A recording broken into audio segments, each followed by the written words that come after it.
All right, so we are making curry roasted vegetables. So what we have, I would have actually put foil on all of the pans, but I ran out of foil because it helps with the cleanup. That's the reason I have the foil.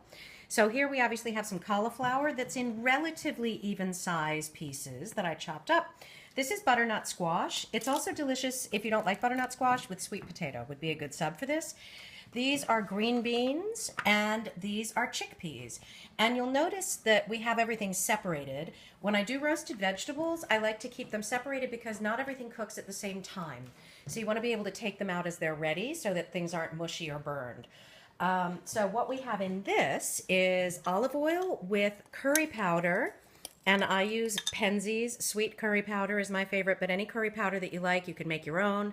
I used to do that. I don't find it worth it anymore. And a little bit of extra cayenne pepper and salt. And so what I'm going to do now is pour this curry powder over each of these and toss it with my hands to make sure that it gets really thoroughly incorporated, but that they stay separate.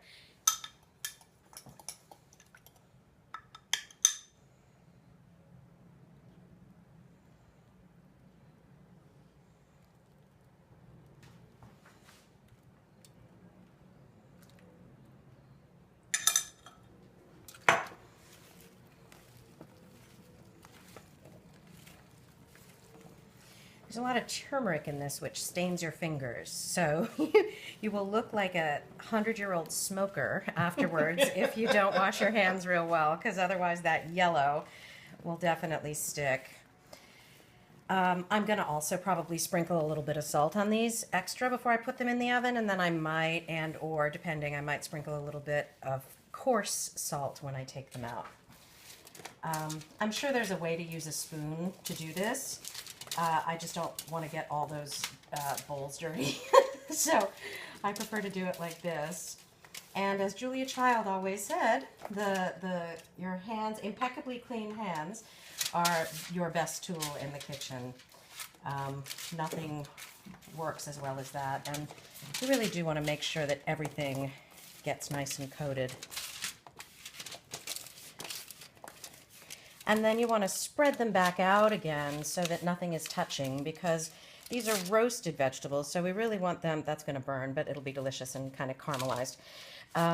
If they're overcrowded, and we run this risk with this many things in the oven, frankly, even if they're properly arranged like this, you run the risk of them steaming rather than roasting, because when they roast, they get a little crispiness, which is what we're after.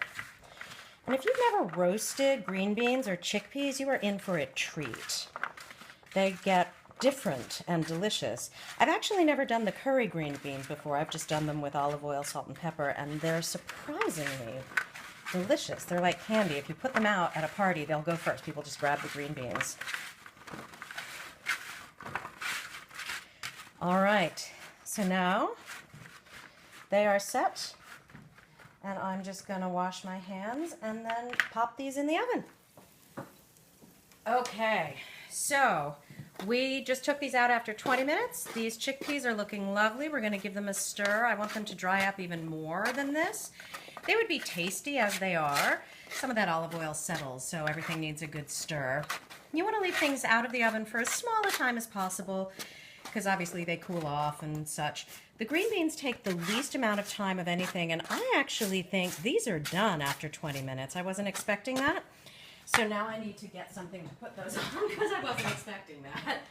So you can see that, oh, awesome. You can see, I wish I had a dog. You can see the texture of these. They're a little brown. They're soft. You could leave them in a little bit longer, but I kind of like them a little tiny bit less done. So the green beans are officially out of here. All this stuff we're showing you of like tossing the veggies in the stuff and taking them off the tray, this is the stuff that they cut on the Food Network. This is stuff that nobody cares about. So thank you for watching. So all right, so there's our chickpeas. Cauliflower, I want to give it a nice toss because it's going to be, well, actually, it's not even really starting to brown very much yet. So I'm just going to give it a little toss, but that needs a good while longer because I like it nice and brown and crispy. So don't be fooled by the coloring of the marinade. It's really the veggies that need to be brown, and these are not. So those are going to go back in. And the squash is starting to brown a little, but I want it browner on the bottom, so I'm not going to toss the squash yet. I'm going to put it back in for about 15 minutes, and then I'm going to pull them back out again. So we'll see you then. All right, so this is going to be the dipping sauce. So this is Greek yogurt, 2% Greek yogurt. Fat-free is not as good as 2%. I'm going to juice some lime. I don't know, for that amount. I'm going to start with that amount of lime juice and see how that goes. This is fresh cilantro that I chopped up. And I put in a little teeny bit of mint because I had some growing in the garden, and mint and cilantro are a classic curry combination.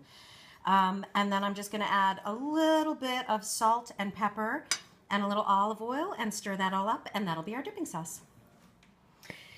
So here's our finished product. After the last 15-minute check, we took out the chickpeas, which are really interesting. They're almost crunchy.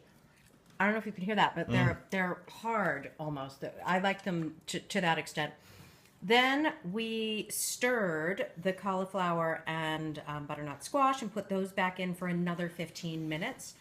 And now they just came out. So these two cooked for just under an hour. This was 20 minutes. This was 35 minutes.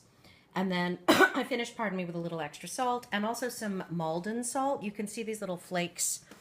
Yeah, it's a flaked sea salt, which is a wonderful finishing salt. You can see the flaky texture so that when you get a little piece of it, you get this pop of salt in your mouth.